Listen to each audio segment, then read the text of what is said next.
ಇನ್ನು ಯತೀಂದ್ರ ವಿರುದ್ಧ ಕೆಂಡ ಕಾರ್ತಾ ಇದ್ದಂಥ ಡಿಕೆ ಶಿವಕುಮಾರ್ ಸೇನೆ ದಿಢೀರ್ ಅಂತ ಸೈಲೆಂಟ್ ಆಗ್ಬಿಟ್ಟಿದೆ.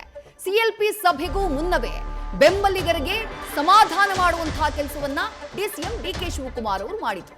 ಆಪ್ತರಿಗೆ ತೆಂಗಿನ ಮರದ ಕಥೆಯನ್ನ ಹೇಳಿ ಮೌನವಾಗಿಸಿದ್ರಂತೆ ಡಿಸಿಎಂ ಡಿಕೆ ಶಿವಕುಮಾರ್. ತೆಂಗಿನ ಮರವನ್ನ ಹತ್ತಿದ್ದೀನಿ, ಎಳ್ನೀರು ಕುಡಿಯೋದು ಮಾತ್ರ ಬಾಕಿ ಇದೆ. ಈ ತೆಂಗಿನ ಮರ ನಿಮ್ಮೆಲ್ಲರಿಗೂ ಆಶ್ರಯ ನೀಡುತ್ತೆ ಅಂತ ಹೇಳಿ ಡಿಕೆ ಶಿವಕುಮಾರ್ ತಮ್ಮ ಆಪ್ತರಿಗೆ ಹೇಳಿದ್ದಾರೆ. ಜೊತೆಗೆ ಇದು ಶಿವ ಸಂಯಮದ ಸಮಯ ಅಂತ ಹೇಳಿ ಡಿಕೆ ಶಿವಕುಮಾರ್ ಹೇಳಿದಾರಂತೆ. ಜನವರಿ ತನಕ ಸುಮ್ಮನೆ ಇರಿ, ಮುಂದೆ ಶುಭ ಫಲ ಇದೆ ಅಂತ ಹೇಳಿ ಸಂಯಮದ ಪಾಠವನ್ನ ಮಾಡಿದ್ದಾರೆ ಡಿಕೆ ಶಿವಕುಮಾರ್.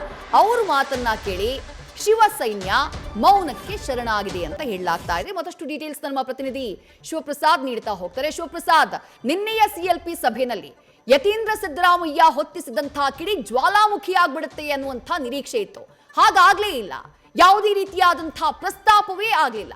ಯಾಕಾಗ್ಲಿಲ್ಲ ಅಂತ ಹೇಳಿ ಡಿಕೆ ಶಿವಕುಮಾರ್ ಅವರು ಹೇಳಿದಂಥ ಆ ತೆಂಗಿನ ಮರದ ಕಥೆ ಏನು, ಅದರ ಹಿಂದಿರುವಂತಹ ರಾಜಕೀಯ ಲೆಕ್ಕಾಚಾರಗಳೇನು ಅಂತ ಹೇಳಿ. ಖಂಡಿತವಾಗಿ ವಿದ್ಯಾಶ್ರೀ, ನಿನ್ನೆ ನಡೆದಂಥ CLP ಸಭೆಯಲ್ಲಿ ನಾಯಕತ್ವ ವಿಚಾರ ಕುರಿತಂತೆ ಸಿಎಂ ಪುತ್ರನ ಹೇಳಿಕೆ ವಿಚಾರ ಕುರಿತಂತೆ ಚರ್ಚೆ ಆಗುತ್ತೆ ಅಂತಕ್ಕಂಥ ಅಭಿಪ್ರಾಯಗಳು ಮತ್ತು ಈ ಕುರಿತಂತೆ ಹೇಳಿಕೆಗಳು ಕೂಡ ಹೊರಬಿದ್ದಿದ್ದು.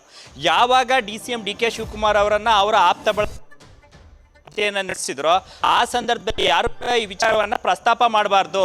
ಸದ್ಯ ನಾನು ತೆಂಗಿನ ಮರವನ್ನು ಹತ್ತಿದ್ದೇನೆ, ಎಳ್ನೀರ ಕುಡಿಯೋವರೆಗೂ ಕೂಡ ತಾವೆಲ್ಲ ಕಾಯಬೇಕು ಎಂಬತಕ್ಕಂಥ ಸೂಚನೆಯನ್ನು ಕೂಡ ನೀಡಿದ್ದಾರೆ.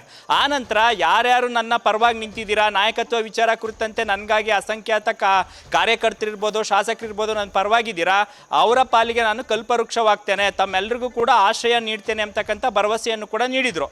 ಆ ಕಾರಣಕ್ಕಾಗಿ ನಿನ್ನೆಯ CLP ಸಭೆಯಲ್ಲಿ ನಾಯಕತ್ವ ವಿಚಾರ ಕುರಿತಂತೆ ಪ್ರಸ್ತಾಪ ಮಾಡಿದಂಥ ನಾಯಕರ ವಿಚಾರವನ್ನಾಗಲಿ ಅವರ ಹೆಸರನ್ನ ಕೂಡ ತೆಗೆದುಕೊಳ್ಬಾರ್ದು ಎಂಬತಕ್ಕಂಥ ಶಿವಕುಮಾರ್ ಅವರ ಸೂಚನೆ ಮೇರೆಗೆ ಅವರ ಬೆಂಬಲಿಗ ಶಾಸಕರು ಈ ವಿಚಾರವನ್ನು ಪ್ರಸ್ತಾಪ ಮಾಡದೆ ಸೈಲೆಂಟ್ ಆದರು.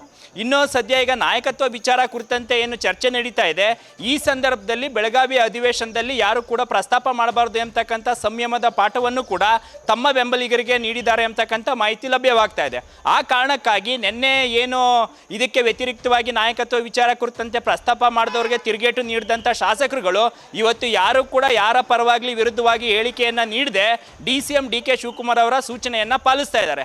ಹಾಗಾಗಿ ಸದ್ಯ DCM DK ಶಿವಕುಮಾರ್ ಅವರು ಹೇಳಿರ್ತಕ್ಕಂಥ ಕಲ್ಪವೃಕ್ಷದ ಕಥೆಯನ್ನ ಫಾಲೋ ಮಾಡೋದ್ರ ಜೊತೆಗೆ ಮುಂಬರ್ತಕ್ಕಂಥ ದಿನಗಳಲ್ಲಿ ಉತ್ತಮವಾದಂಥ ದಿನಗಳು ಬರಲಿವೆ ಅಂತಕ್ಕಂಥ ಮಾಹಿತಿ ಹಿನ್ನೆಲೆಯಲ್ಲಿ DCM DK ಶಿವಕುಮಾರ್ ಅವರ ಶಾಸಕರು ಈಗ ಸೈಲೆಂಟ್ ಆಗಿರ್ತಕ್ಕಂಥದ್ದು. ವಿದ್ಯಾಶ್ರೀ, ನ್ಯೂಸ್ ಫಸ್ಟ್ ನಿರ್ಭೀತಿಯಿಂದ ನಿಮ್ಮ ಪರವಾಗಿ.